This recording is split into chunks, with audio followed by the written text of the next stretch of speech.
آتے ہیں. دو کتابیں حسب روایت، ایک انگلش لینگویج میں ایک اردو لینگویج میں، دو بہترین اسپیکرز جو ان کتابوں کو آپ کے سامنے رکھیں گے، ان کتابوں کا تعارف آپ کے سامنے پیش کریں گے. اس تعارف کا مقصد یہ ہوگا کہ آپ کو بقول ہمارے چیف صاحب کی کہ ان سے چند دانے چکھا دیے جائیں تاکہ آپ اس کو پڑھیں اور اس سے پوری طرح لطف ہوں. پہلی کتاب فارسی کے ایک جدید شاعر کی، سہراب صہربی. ان کی شاعری کا انتخاب اور ترجمہ جو ہے وہ معین نظامی صاحب ہمارے محترم استاد ان کا کیا ہوا ہے، اور اس پہ گفتگو کرنے کے ایک ایسی شخصیت جو کسی تعارف کی محتاج نہیں، ڈاکٹر مرغوب حسین طاہر، پروفیسر اردو ہیں اوساکا یونیورسٹی جاپان میں. جب کبھی آتے ہیں تو ہمارے چیف صاحب ان کے در پر ہو جاتے ہیں کہ ہمارے کلب کو جو ہے وہ رونق بخشیں. آپ کے بہت سارے اسٹوڈنٹس جو ہیں وہ اس انتظار میں ہیں. تو میں دعوت دوں گی سر کی. بہت مشہور میں ہوتی ہوں کہ ایک دو دفعہ جب سنا ہے بہت خوبصورت سر کی.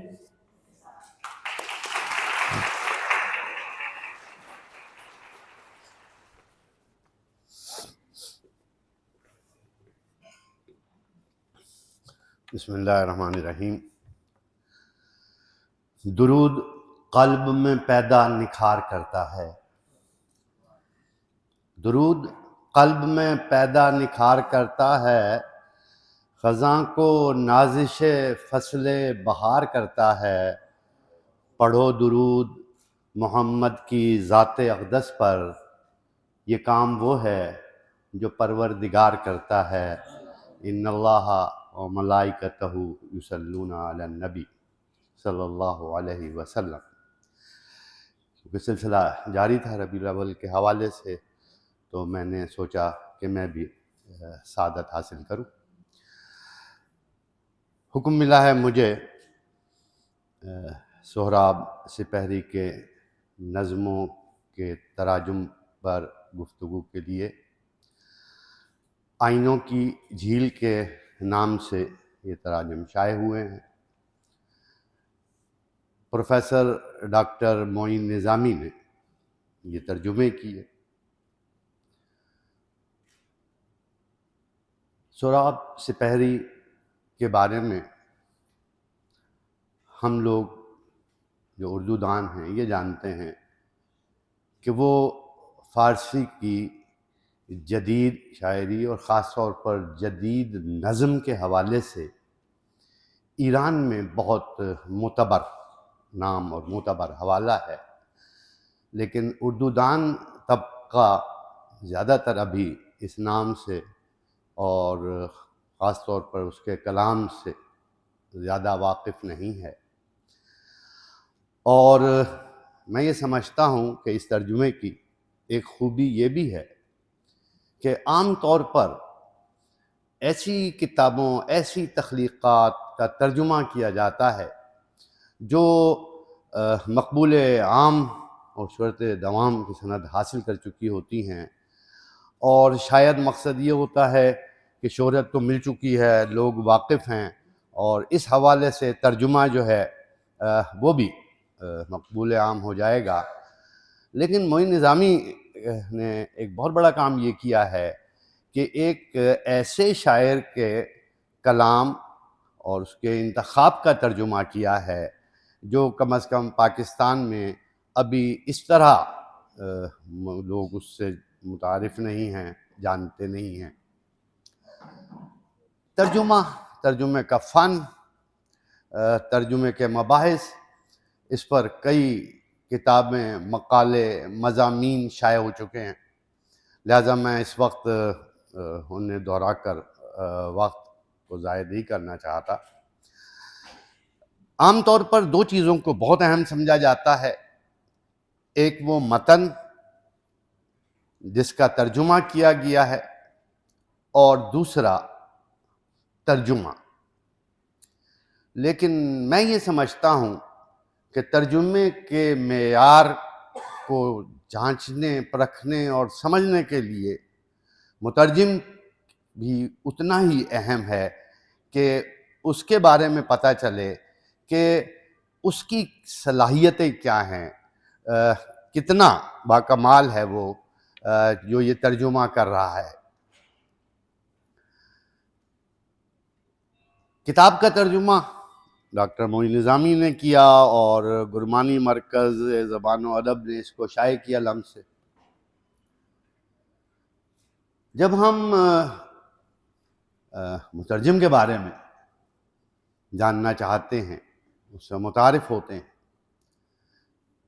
تو معین نظامی نے سرگودا کے ایک گاؤں میں پنجابی بولنے والے خاندان میں آنکھ کھولی۔ قال اللہ تعالی وقال قال رسول اللہ صلی اللہ علیہ وآلہ وسلم کی آوازیں سن کر ابتدائی زندگی کا آغاز کیا۔ مذہبی تعلیم کا ماحول تھا، خانوادہ مذہبی تھا، تقدس اور عقیدت کی شمع فروزاں تھیں اور اس کی روشنی سے انہوں نے فیض اٹھایا۔ لیکن ساتھ ہی ساتھ اس خانوادے میں بزرگ اور اولیاء اللہ تھے، تصوف کا بھی دور دورہ تھا، لہذا تصوف کی پوری روایت انہیں ورثے میں ملی، خود اس کے ساتھ ان کی شناسائی ہوئی۔ تصوف کے اسرار و رموز، پراسراریت، انکشافات، تحیر، ان وادیوں سے معین نظامی گزرے ابتدائی عمر میں۔ پھر پرانے زمانے میں جو بزرگ تھے، جو علمی خانوادے تھے، ان کا مذہب کے ساتھ ساتھ لازمی ایک تعلق ادب سے ہوتا تھا۔ چنانچہ مذہب اس کے حوالے سے عربی زبان، پھر ادب اس کے حوالے سے اردو زبان سے آشنائی ہوئی۔ خاص طور پہ کلاسیکی ادب جو ہے اس سے یہ شناسا ہوئے، اس کا انہوں نے مطالعہ شروع کیا۔ لیکن ساتھ ہی ساتھ فارسی زبان انہوں نے سیکھنا شروع کی، پھر سیکھ لی، پھر فارسی ادب اور خاص طور پر فارسی کے کلاسیکی ادب اور اس میں تصوف کی روایت، یہ ساری چیزیں ابتدائی میں معین نظامی کے گرد و پیش میں انہیں حاصل ہو گئیں۔ جب تعلیم کے مزید مدارج طے کیے تو فارسی زبان و ادب کو اپنا اوڑھنا بچھونا بنا لیا، وہی ذریعہ معاش بھی ٹھہرا اور پھر ذریعہ عزت اور ان کے تمام عہدے اور مناصب کے حوالے سے اہم ثابت ہوئی یہ زبان اور یہ ادب۔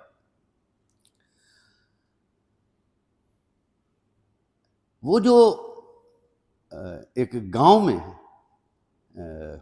تقدس کے اگر، عود اور لوبان کے مقدس دھوئیں کے مرغولے تھے اور نورانی حالے تھے، انہی میں سفر کرتے ہوئے معین نظامی لاشعوری طور پر ایران پہنچ گئے۔ وہاں پر ان کی ملاقات رومی سے ہوئی، بسطامی سے ہوئی، حافظ سے ہوئی، اور معین ان کے گرویدہ ہو گئے، عاشق ہو گئے۔ یہ سب ایک حالہ تھا، شاعری کا بھی، نور کا بھی، تصوف کا بھی، ایک الگ کائنات تھی جسے صرف زبان کے حوالے سے سمجھنا ممکن نہیں ہے۔ آج بھی ہم یہ جانتے ہیں کہ صرف کسی ڈاکٹر معین نظامی صاحب تشریف لے آئے ہیں۔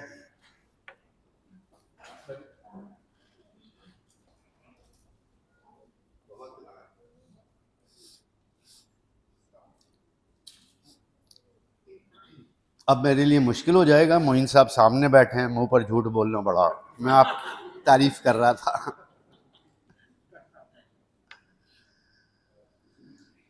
تو انہوں نے صرف فارسی زبان نہیں سیکھی، بلکہ جب یہ لاشعوری طور پر اس روایت سے منسلک نہیں ہوئے، اس کے گرویدہ ہو گئے، اس کے عاشق ہو گئے، تو پھر حافظ نے، رومی نے، عطار نے، سنائی نے، سب نے اپنے بازو کشادہ کر دیے اس شخص کے لیے، اور یہ اس کائنات کے اسرار و رموز سے واقف ہوتے چلے گئے۔ میرا خیال ہے کہ ترجمہ، سب لوگ جانتے ہیں کہ ترجمہ کرنا مشکل فن ہے، تقریباً سب لوگوں نے کہا ہے، لیکن سب سے زیادہ مشکل کام جو ہے وہ شاعری کا ترجمہ کرنا ہے۔ اور مضامین میں، موضوعات میں، اگر آپ ایک زبان کے کسی لفظ کا ترجمہ دوسرے زبان کے لفظ میں کر دیں اور مفہوم قاری تک پہنچ جائے تو وہ ترجمہ کامیاب ہے۔ لیکن شاعری میں یہ مسئلہ ہے کہ اگر صرف ترجمہ پہنچتا ہے، لفظ کے معنی پہنچتے ہیں، ترجمہ اگر صرف لغت کا اسیر ہے تو وہ کامیاب ترجمہ نہیں ہے، جب تک ترجمہ کرنے والا شخص شاعری کی اس روح تک نہ پہنچے، وہ سرشاری اس کا ترجمہ نہ کرے، ان کیفیات کا ترجمہ نہ کرے، ان احساسات اور جذبات کو ہم تک نہ پہنچائے، جب تک وہ ترجمہ کامیاب نہیں ٹھہرتا۔ اس کے لیے سب سے پہلی بات تو یہ ہے کہ خود ترجمہ کرنے والا رم آشنا ہو، رم شناس ہو، اسے شاعری کا پتہ ہو۔ یہ بالکل ایسے ہے کہ آپ کسی دوسرے ملک میں کسی پھل کو متعارف کرانا چاہتے ہیں، فرض کریں ہمارے ہاں چوسا آم بڑا مشہور ہے، جاپان میں بھی اب تو لوگ بہت تعریف کرتے ہیں۔ اگر اس کا جوس ہم کسی شخص کو پلائیں، اسے تو نہیں پتا نا چوسا آم کیا ہے، ہمیں تو پتا ہے۔ اگر صرف ذائقہ پہنچتا ہے، اس کی خوشبو نہیں پہنچتی، تو وہ رس مکمل نہیں ہے۔ اس کی حلاوت، اس کی شیرینی، اس کی خوشبو مکمل پہنچے اس تک، تب ہم کہیں گے کہ ہاں اس شخص نے صحیح متعارف کرایا ہے۔ اس کتاب کو پڑھ کر مجھے یہی اندازہ ہوا، پہلے تو میں نے جس طرح آپ سے کہا کہ یہ ایک بہت بڑی بات ہے کہ معین نظامی نے کسی مشہور اور کسی شاہکار کا ترجمہ نہیں کیا جسے سب لوگ جانتے ہیں، بیک وقت انہوں نے شاعر کو جدید فارسی شاعری کو متعارف کرایا ہے، اور پتہ نہیں شعوری طور پر یا لاشعوری طور پر ترجمہ نگاروں کے لیے بھی ایک رہنمائی کی ہے، ایک راستہ بنایا ہے، اور یہ بتایا ہے کہ ترجمہ کیسے کیا جاتا ہے۔ شاعری کی صرف مفہوم نہیں پہنچا ہے، صرف لفظوں کا ترجمہ نہیں پہنچا ہے، بلکہ شاعر کے دل میں جہاں کوئی ٹیس یا اٹھی ہے، اس کی کوئی کسک اس نے محسوس کی ہے، وہ کسک آپ کو ترجمے میں نظر آئے گی۔ وہ تکلیف، وہ اذیت جس سے شاعر اپنے تخیل میں گزرا ہے، اسے معین نظامی نے ترجمے کی سطروں میں مقید کر دیا ہے، آپ وہ محسوس کر سکتے ہیں۔ سہراب سپہری عام شاعر نہیں ہے، عام طریقے سے نہیں سوچتا ہے، عام طریقے سے بیان نہیں کرتا ہے۔ وہ تحیر، نیا پن، اچانک پن جو سپہری کے ہاں ہے، وہ اسے ایران میں تو ممتاز بناتا ہے فارسی شاعری کے حوالے سے، لیکن معین نظامی کے اس ترجمے کے بعد مجھے یقین ہے کہ پاکستان کے طالب علم بھی، پاکستان کے قاری بھی یہ جان سکیں گے کہ سہراب سپہری کتنا بڑا اور کتنا الگ اور کتنا منفرد شاعر ہے۔ عام روایات میں نے بتایا کہ معین نظامی جو ہے انہیں کلاسیکی روایت سے اور ان سے خاص رغبت تھی۔ حضرت جدید ترین فارسی شاعری میں بھی اس کلاسیکی روایت کی پرچھائیاں ڈھونڈ لیتے ہیں، تلاش کر لیتے ہیں اور اسے ہم تک پہنچاتے ہیں۔ لیکن اس روایت سے بعض لوگ ہوتے ہیں میرے جیسے لکیر کے فقیر کہ ایک روایت کے اسیر ہوئے تو پھر اسی میں مقید ہو کر رہ گئے۔ معین نے کمال یہ کیا ہے کہ اس کلاسیکی روایت کے اثر سے باہر نکل کر جدید شاعری کو سمجھا بھی، پرکھا بھی اور ترجمہ کرتے ہوئے ترجمہ بھی جدید ہی رہا ہے۔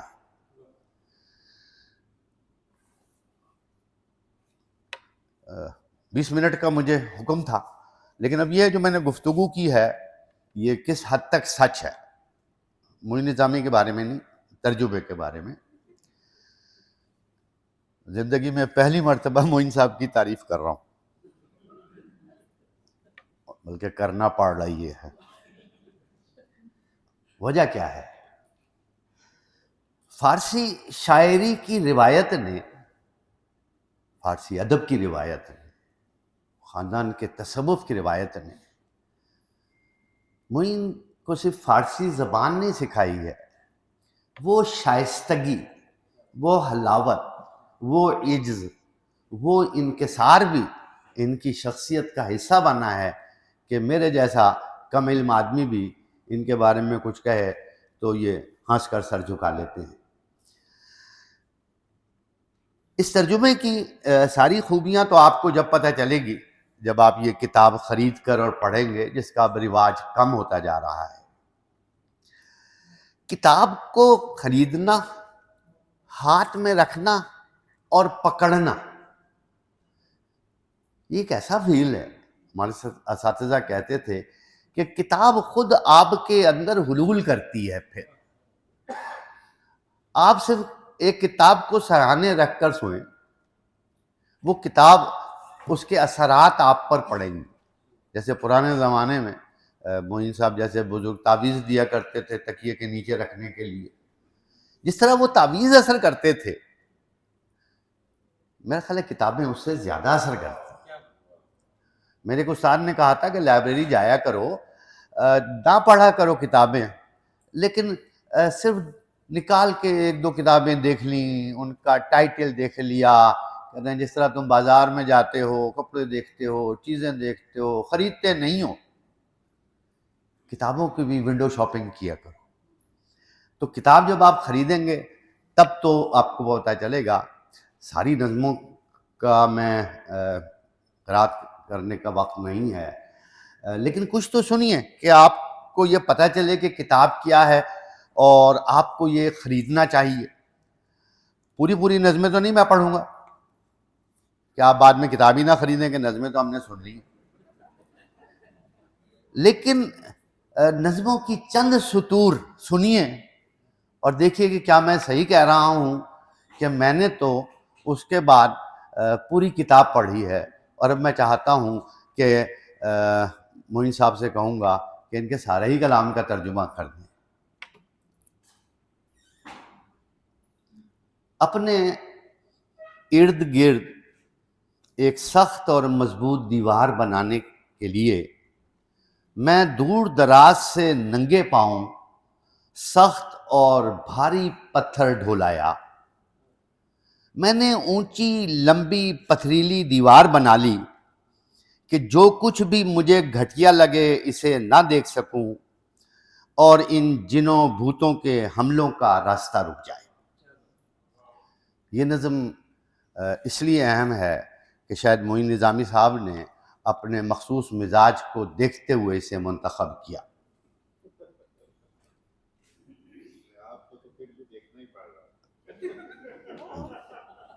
کچھ لوگ بھوتوں ان سے آگے ہوتے ہیں۔ ایک نظم کا عنوان کا ترجمہ معین صاحب نے کیا. درمیان میں وقفہ ہم اکثر ذکر کرتے ہیں، ہمارے استاد تھے ڈاکٹر سہیل احمد خان صاحب رحمۃ اللہ علیہ. تو میں استاد ہو گیا، ان کا شاگرد تھا، گراؤنڈ میں کھڑا تھا، میرے طالب علم بھی کھڑے تھے. سہیل صاحب آئے، مجھے کہنے لگے اوے مرغوب صاحب. جب انہوں نے دیکھا کہ شاگرد بھی ہیں سارے تو بیچ میں صاحب لگایا. تو میں بھی معین ذرا سے وقفے کے بعد صاحب کہا. تو انہوں نے نظم کے عنوان کا ترجمہ کیا دکھائی نہ دینے والے پرندے سے. ذرا نظم سنیے. مجھے تم سے کچھ کہنا ہے اے میری آنکھوں سے اوجھل گاتے ہوئے اور اپنی آواز سے زمانے کی گرہیں کھولتے پرندے. تمہیں کیا دکھ پہنچا ہوا ہے؟ تمہیں کیا دکھ پہنچا ہوا ہے کہ تم اپنی خلوت میں فریاد کرتے ہو اور مجھ سے زندگی کی خوشی چھین لیتے ہو؟ پرندے، ٹہنی، کائنات، یہ چیزیں شیر سپیری کی شاعری میں بہت عام اور ہر جگہ آپ کو نظر آتی ہیں. ایک لائن دیکھیے نظم کی. میں نے جا کر اپنی انا پہاڑ کی ایسی چوٹی پر توڑ دی جہاں عقابوں کے گھونسلے ہوتے ہیں. میں نے جا کر اپنی انا پہاڑ کی ایسی چوٹی پر توڑ دی جہاں عقابوں کے گھونسلے ہوتے ہیں، اور اب عاجزی کے جھکاؤں میں تمہارے نیچے رکا ہوا ہوں، جھکو قریبی ٹہنی. اس طرح کی کیفیات، اس طرح کے لمحے اس شاعری میں موجود ہیں. ہم اکثر، مجھے چونکہ فارسی نہیں آتی لہذا ترجموں پر گزارا کرنا پڑا، انگریزی نہیں آتی اس کے بھی ترجمے پڑھنے کی کوشش کی. لیکن اکثر ایسا ہوتا ہے جیسے کوئی بچہ تتلی پکڑنے کی کوشش کرے، تتلی اڑ جائے اور کچھ رنگ اس کی ہتھیلی پر باقی رہ جائے. اصل ترجمہ تو وہ ہوتا ہے کہ ہاتھ دیکھ کر پتہ چلے کہ یہ تتلی کا نقش ہے، تتلی کا عکس. اور معین اس میں کامیاب ہیں. میں تو آپ کو درمیان میں سے کچھ. ہونٹ لرزتے ہیں، رات تڑپتی ہے، جنگل سانسیں لیتا ہے. تمہیں کس چیز کی فکر ہے؟ مجھے اپنے بازوؤں کی رات میں سفر کرواؤ. میں تمہاری رات والی انگلیاں دباتا ہوں. ہوا دور کے لالا کے پھولوں کو پتی پتی گراتی ہے. تم جنگل کی چھت کو دیکھتے ہو؟ تمہاری آنکھوں کی نمی میں ستارے دوڑتے ہیں. آنسوؤں کے بغیر تمہاری آنکھیں نامکمل ہیں اور جنگل کی نمی نارسا ہے. اس طرح کی کیفیتیں، اس طرح کے لمحے جو ہیں ان کے ہاں بہت ہیں. ہائیکو کے بارے میں جاپان میں بہت ہے، لیکن ایک جملہ مجھے پسند آیا کہ ہائیکو کا شاعر جب درخت سے پتا گرتا ہے تو اسے زمین میں پہنچنے سے پہلے وہ راستے میں اس کا عکس اتار لیتا ہے. ایسے بہت سے عکس آپ کو اس کتاب میں نظر آئیں گے. ذرا ایک نظم دیکھیے، ترجمہ اس کا مکالمے کی نظم ہے. اچھا، مکالمے کا ترجمہ اس طرح کرنا کہ پورا مکالمہ ایسا لگے کہ اسی زبان میں شاعر نے کہا تھا. نظم کا عنوان ہے اور. ہاں، ہم ایک خواب کے غنچے ہیں. خواب کے غنچے؟ کیا ہم کھل پائیں گے؟ کبھی نہ کبھی پتوں کی جنبش کے بغیر. یہاں نہیں، موت کی گھاٹی میں. تاریکی، تنہائی نہیں، دلنشیں خلوت. ہمیں کون دیکھنے آئے گا؟ کون ہماری خوشبو سونگھے گا؟ کوئی ہوا ہماری پتیاں بکھیر دے گی، ایک اور زوال. یہ نظم جہاں اپنے طور پر بہت بڑا کمال ہے، اس کا اس انداز میں ترجمہ کرنا بھی ایک بہت بڑی فنکاری ہے کہ مکالمے کا سارا تجسس، ساری وسعت جو ہے وہ چند سطروں میں لپٹ کر آ گئی ہے. ایک بڑی خوبصورت لائن سنانا چاہتا ہوں آپ کو، باندھے. مجھے یاد رہ جائے کہ صبح حسن کے باغ سے ٹماٹر اور آڑو خریدنے ہیں. مجھے یاد رہ جائے کہ صبح ذبح ہوتی بکریوں کا اسکیچ بنانا ہے، جھاڑو کا اسکیچ پانی پر جس کا سایہ پڑ رہا ہو. مجھے یاد رہ جائے کہ جتنی تتلیاں بھی پانی میں گر جائیں انہیں نکالنا ہے. مجھے یاد رہ جائے کہ زمین کے قانون کے خلاف کوئی کام نہیں کرنا. مجھے یاد رہ جائے کہ کل ندی پر بیلنے کے ساتھ اپنا تولیہ بھی دھونا ہے. مجھے یاد رہ جائے کہ میں اکیلا ہوں، چاند تنہائی کے سر پر چمک رہا ہے. یہ فضا اور سپہری کیا میں نے یہ کمال دیکھا ہے کہ وہ آپ کو ایک فضا میں لے جاتا ہے اور اچانک ہی اس فضا سے باہر نکال کر چونکا دیتا ہے. ایک نیا پان، ایک نئی فضا. منٹو کے بارے میں کسی نے لکھا تھا کہ اس کے اختتام جو ہے وہ ایسا ہوتا ہے کہ جیسے کسی نے منہ پر تھپڑ مار دیا ہو. یہاں نظموں میں وہ تبدیلی تھپڑ کی طرح تو نہیں ہوتی، لیکن ایک دم ایسا لگتا ہے کہ آپ کو کوئی جھٹکا لگا ہے. آپ ایک دم شرسر سے رہ جاتے ہیں، چونکتے ہیں کہ کیا بات ہو رہی تھی اور اچانک ہی یہ کیسے تبدیل ہو گئی. مثلا میں نے ایک شاعرہ کو دیکھا،